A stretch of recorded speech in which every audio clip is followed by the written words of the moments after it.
Big سوچو میں خوش آمدید۔ مشرق وسطیٰ میں جزیرہ نما عرب کا خطہ تیل کے ذخائر سے مالا مال ہونے کی وجہ سے عالمی سطح پر انتہائی اہمیت کا حامل ہے۔ اس علاقے کے تقریباً سبھی ممالک سعودی عرب، بحرین، قطر، عمان، کویت انتہائی امیر اور پرامن ملک ہیں، لیکن اسی خطے میں واقع یمن جس میں تیل بھی ہے، نہ تو یمن کوئی امیر ملک ہے نہ ہی اس ملک میں امن ہے، بلکہ بد امنی اور خانہ جنگی کا ایک نہ ختم ہونے والا سلسلہ یہاں دہائیوں سے جاری ہے۔ یہ میپ ذرا دیکھیں، اس میں یمن کے شمال مغربی حصے پر ایران کے حمایت یافتہ حوثی باغیوں کا کنٹرول ہے۔ یہیں اس ملک کا دارالحکومت صنعاء بھی واقع ہے، جبکہ مشرق اور جنوب مشرق میں سعودی لیڈ اتحاد کی حمایت یافتہ حکومت کا کنٹرول ہے، اور بین الاقوامی سطح پر یمن کی نمائندہ حکومت بھی اسی کو تسلیم کیا جاتا ہے۔ یہ دونوں گروہ پورے یمن پر کنٹرول حاصل کرنے کے لیے 2014 کے بعد سے جنگ میں مصروف ہیں۔ بات یہیں تک محدود نہیں، بلکہ ایک بڑے جنوبی حصے پر یو اے ای کے حمایت یافتہ علیحدگی پسند گروپ سادرن ٹرانزیشنل کونسل اور اس کے اتحادیوں کا کنٹرول ہے، جبکہ وسطی یمن کے چھوٹے سے خطے میں القاعدہ بھی وجود رکھتی ہے۔ اس ساری کشمکش میں یمن کے معصوم شہری اپنے خون کی صورت میں بھاری قیمت ادا کر رہے ہیں۔ یہاں جاری لڑائی اور اس کے اثرات سے ابھی تک 4 لاکھ کے قریب یمنی شہری اپنی جانیں گنوا چکے ہیں۔ یونائٹڈ نیشنز کے مطابق یمن انسانی تاریخ کے بدترین کرائسس سے دوچار ہے۔ بھوک، بیماریاں اس ملک میں عام ہیں۔ 3.5 کروڑ کی آبادی میں سے 62% کے قریب لوگوں کو مدد کی ضرورت ہے۔ یہاں ہر 8 میں سے 1 یمنی بے گھر ہے۔ اب سوال یہ پیدا ہوتا ہے کہ یمن جو خطے کے بقیہ ممالک کی طرح پرامن اور خوشحال ہونا چاہیے تھا، یہاں آخر جنگ کیوں ہے؟ حوثی کون ہیں؟ ایران کیوں ان کی حمایت کرتا ہے اور سعودی عرب اس جنگ میں کیوں شامل ہوا ہے؟ دوستو، ویڈیو میں آگے چلنے سے پہلے آپ سے ریکویسٹ ہے کہ اگر آپ اس چینل پر نئے ہیں تو اس کو ضرور سبسکرائب کر لیں۔ ہماری 2/3 کے قریب آڈینس ایسی ہے جو ویڈیوز تو دیکھتی ہے لیکن سبسکرائب نہیں کرتی۔ ویڈیو کو مکمل طور پر دیکھیں۔ اگر آپ کو چینل اچھا لگے تو اس کو سبسکرائب بھی کریں اور کامنٹس میں اپنی رائے کا اظہار بھی کریں۔ تو آئیے واپس چلتے ہیں اپنے ٹاپک کی طرف۔ تو دوستو، یہ خطہ تاریخی طور پر مختلف یمنی کنگڈمز کے کنٹرول میں رہا۔ 16ویں صدی میں اس کے شمالی حصے پر عثمانیوں کا کنٹرول ہو گیا تھا، جبکہ 19ویں صدی میں برطانیہ نے اس کے جنوبی حصے پر اپنا اثر و رسوخ جما لیا تھا۔ جنگ عظیم اول کے بعد 1918 میں یمن کا شمالی حصہ ظاہر ہے آزاد ملک بن گیا اور یہاں زیدی شیعہ مسلمز کی بادشاہت قائم ہو گئی۔ 1962 میں یمنی انقلاب کے بعد شمالی یمن میں مصر کی حمایت یافتہ حکومت کا کنٹرول ہو گیا، جبکہ 1967 میں برطانیہ سے آزادی کے بعد جنوبی یمن پر سوویت حمایت یافتہ حکومت کا کنٹرول تھا۔ کولڈ وار کے دور میں جنوبی یمن عرب دنیا کی واحد کمیونسٹ نظریات کی حامل ریاست تھی۔ آزادی کے بعد دونوں یمنی خطوں نے 1970 اور 80 کی دہائی میں بارڈرز کے تنازعات کی وجہ سے جنگیں بھی لڑیں۔ ایک دوسرے کے خطے پر اپنے اپنے نظریات کے مطابق پورا کنٹرول حاصل کرنا اور یمن کو متحد کرنے کی کوششیں بھی یہ دونوں گروپس کرتے رہے۔ دونوں خطے اندرونی طور پر ابھی اتنے مستحکم نہیں تھے، شمالی یمن سیاسی طور پر، جبکہ جنوبی یمن معاشی طور پر زیادہ غیر مستحکم تھا۔ سرد جنگ کے زمانے میں 1970 اور 80 کی دہائی کے دوران 2 مختلف بلاکس کی حمایت یافتہ اسٹیٹس ہونے کی وجہ سے یونیفیکیشن یعنی اتحاد کی کوششیں بھی ناکام ہوتی رہیں۔ 1990 میں جب سوویت یونین ٹوٹنے کے قریب تھا تو جنوبی یمن کے لیے بین الاقوامی حمایت کم ہونے لگی تھی۔ 1984 میں دونوں کے بارڈر ریجن پر تیل کی دریافت سے دونوں کے اتحاد کے لیے مزید آوازیں بلند ہونے لگیں تاکہ منقسم یمن کو معاشی طور پر مستحکم بھی کیا جا سکے۔ ان کوششوں میں شمالی یمن کے سیاستدان زیادہ پیش تھے۔ یونیفیکیشن شمالی یمن کے صدر علی عبداللہ صالح کو اپنے اقتدار کو طول دینے اور اسٹیبلٹی یعنی استحکام لانے کے لیے ایک اچھا آپشن لگ رہا تھا۔ وہ جنوبی یمن کے تیل کے ذخائر پر بھی کنٹرول حاصل کرنا چاہتے تھے۔ ظاہر ہے یمن کے دونوں خطوں میں نیشنلزم کے جذبات بھی تھے، لہذا 1990 میں دونوں یمنز کی یونیفیکیشن سے ریپبلک آف یمن یعنی ایک ہی یمن وجود میں آ گیا۔ شمالی یمن کے 1978 سے چلے آ رہے صدر علی عبداللہ صالح نئے متحدہ ملک یمن کے صدر بن گئے۔ یمن متحد تو ہو گیا لیکن نئے ریپبلک میں نارتھ اور ساؤتھ یعنی شمالی اور جنوبی یمن کی ٹینشنز جلد ہی بڑھنے لگیں۔ جنوبی یمن کی معاشی مشکلات یونیفیکیشن کے بعد بجائے کم ہونے کے مزید بڑھنے لگی تھی۔ صالح شمالی حصے کی ترقی کو زیادہ ترجیح دے رہے تھے۔ اس طرح دونوں خطوں کے تعلقات ایک بار پھر خراب ہونے لگے جو 1994 میں سول وار کا باعث بنے۔ ساؤتھ یمن ایک بار پھر علیحدہ ہونے کی کوشش کرنے لگا جسے صالح کی فورسز نے دوسرے شمالی یمن کے اسلامسٹ گروپس کی مدد سے فوراً ہی کچل ڈالا۔ جنگ کے بعد صالح نے پورے ملک میں اپنا کنٹرول مضبوط کرنے کے لیے اختیارات میں اضافہ کر لیا تاکہ دوبارہ کوئی ایسی مہم سر نہ اٹھانے پائے۔ یعنی ایک ایسے آمرانہ دور کا تب آغاز ہوا جو وقت کے ساتھ ساتھ مزید سخت ہوتا چلا گیا۔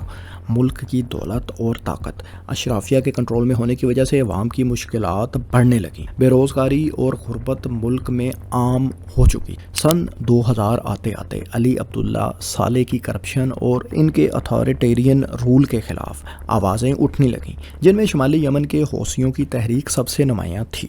حوثیوں نے 2004 میں صالح کی کرپشن اور معاشی طور پر نظر انداز کیے جانے پر ان کے خلاف تحریک کا آغاز کر رکھا تھا۔ ان کی اس تحریک کو حسن بدر الدین الحوثی لیڈ کر رہے تھے۔ دوستو حوثی شمالی یمن میں سعودی حکومت کے ساتھ بارڈر ریجن میں آباد زیدی شیعہ مسلم گروپ ہے۔ حوثی تحریک جو آفیشلی انصار اللہ کے نام سے جانی جاتی ہے اس کا آغاز 1990 کی دہائی میں بلیونگ یوتھ کے نام سے ہوا۔ یہ گروپ حوثی فیملی کے حسن بدر الدین الحوثی نے بنایا تھا اور وہی اس کے سربراہ تھے جو زیدی شیعہ فرقے سے تعلق رکھتے تھے۔ ابتدائی طور پر یہ لوگ اپنی ثقافتی اور مذہبی شناخت کے تحفظ کے لیے ہی جدوجہد کر رہے تھے کیونکہ انہیں یمن میں سلفی اور وہابیزم کے بڑھتے ہوئے انفلوئنس سے خطرہ محسوس ہو رہا تھا۔ ابتدا میں یہ گروپ نان وائلنٹ ہی تھا اور اس میں شامل لوگ ایران کے انقلاب کے لیڈر امام خمینی سے کافی متاثر تھے۔ ان کے ریلیجیس کنٹینٹ میں لبنانی مذہبی اسکالر حسین فضل اللہ اور حزب اللہ کے سابق سیکرٹری جنرل حسن نصر اللہ کے لیکچرز بھی شامل ہوا کرتے تھے۔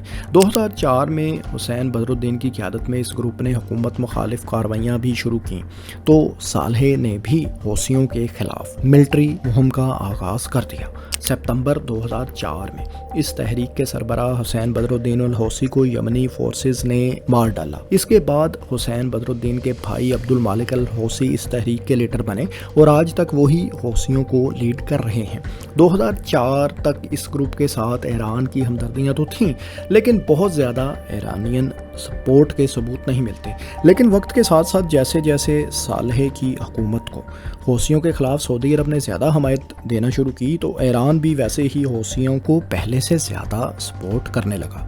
ایران کو ظاہر ہے سعودی عرب جیسے حریف کے خلاف اس کے بالکل بارڈر پر ایک اتحادی مل گیا تھا۔ ایران نے ہتھیاروں کے علاوہ فائنانشل سپورٹ بھی حوثیوں کے لیے بڑھا دی تھی۔ 2009 میں ہی سعودی عرب کی القاعدہ برانچ نے یمنی القاعدہ برانچ کے ساتھ مرج ہو کر القاعدہ ان عربین پیننسولا بنا لی اور اس تنظیم نے سینٹرل یمن میں پہلے سے جاری کارروائیوں میں مزید اضافہ کر دیا۔ صالح کی کمزور حکومت کی وجہ سے یمن باغی اور انتہا پسند گروپس کا آسان ٹارگٹ بننے لگا۔ صالح کبھی وار آن ٹیرر کے نام پر امریکہ سے مدد حاصل کرتے تو کبھی وہ القاعدہ جیسی تنظیم کو حوثیوں کے خلاف کارروائیوں کے لیے مدد بھی فراہم کر دیا کرتے۔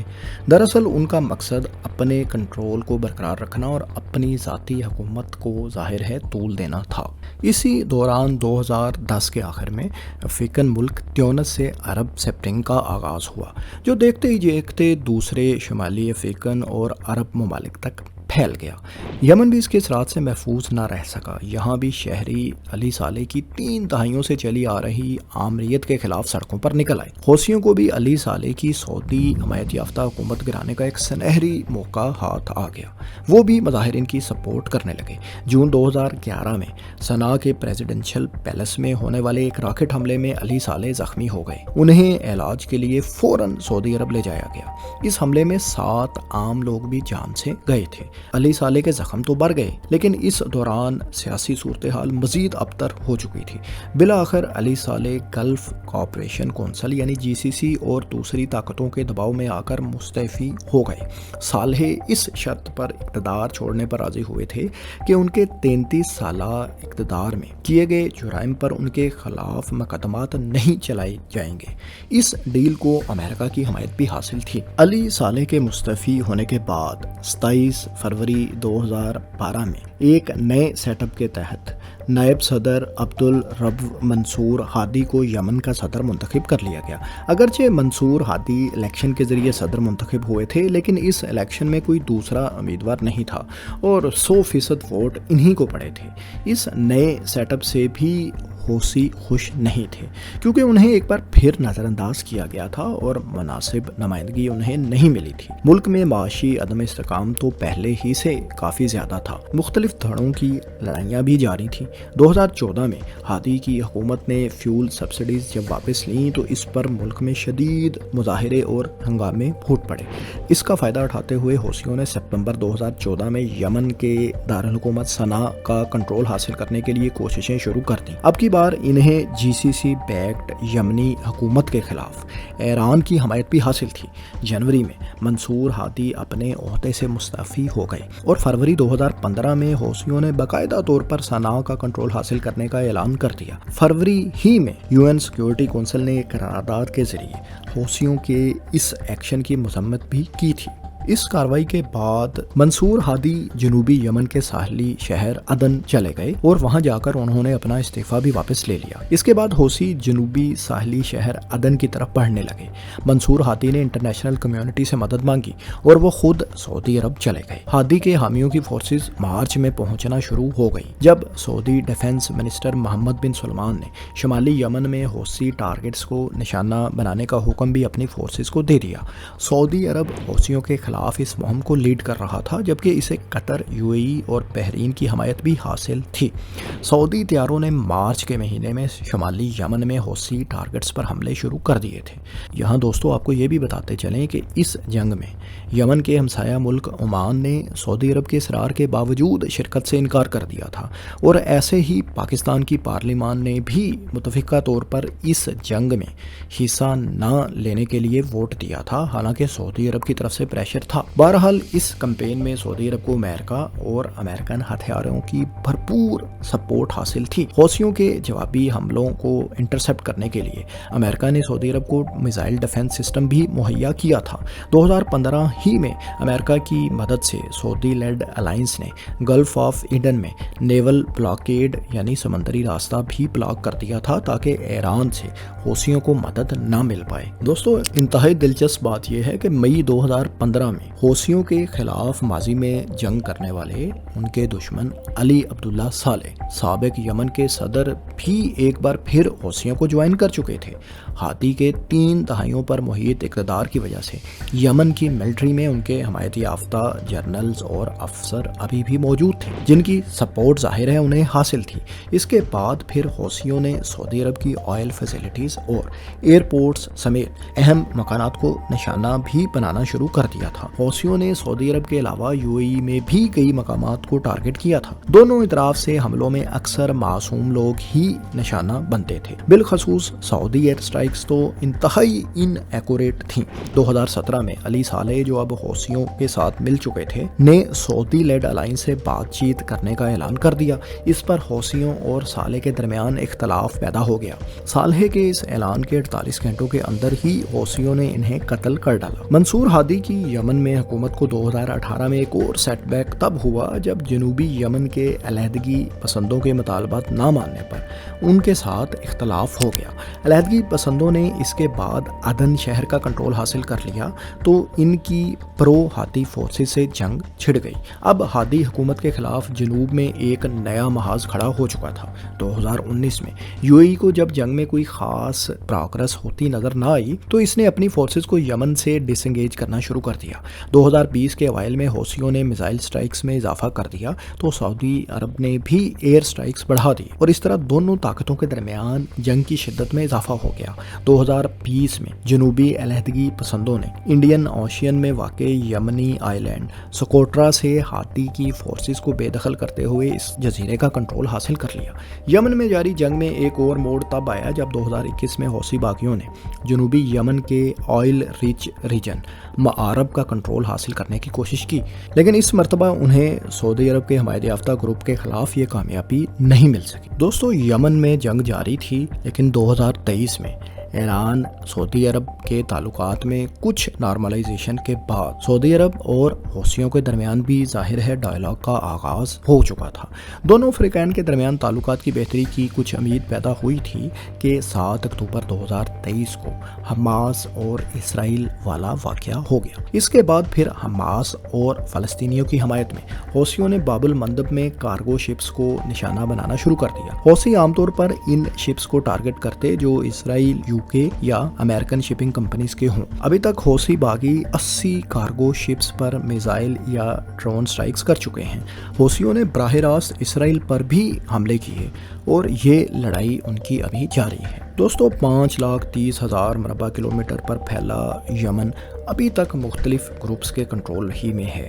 جہاں شمال مغرب میں ایک بڑا حصہ حوثیوں کے کنٹرول میں ہے تو وہیں مشرق اور جنوب مشرقی حصے پر یمن کی تسلیم شدہ حکومت کا کنٹرول ہے، جبکہ علیحدگی پسند اور ان کے حامیوں نے بھی جنوب میں الگ حکومت قائم کر رکھی ہے اور بہت چھوٹے سے خطے پر القاعدہ کا کنٹرول بھی ہے۔ یمن کے حالات کب بہتر ہوں گے؟ ایک دوسرے کے خلاف برسرے بیکار طاقتیں کب اپنی عوام کا خیال کرتے ہوئے حالات کو نارمل کریں گی؟ دوستو، یہ تو وقت ہی بتائے گا۔ آپ یہ بتائیں کہ یمن میں جاری خانہ جنگی سے متعلق یہ ویڈیو آپ کو کیسی لگی؟ آپ کو کیا لگتا ہے، کیا یہاں کبھی ایران اور سعودی عرب مل بیٹھ کر امن کو ممکن بنا سکیں گے؟ کمنٹس میں اپنی رائے سے ضرور آگاہ کریں اور اس طرح کی معلوماتی تحقیقاتی ویڈیوز دیکھنے کے لیے ہمارے چینل کو سبسکرائب بھی کر لیں۔ شکریہ۔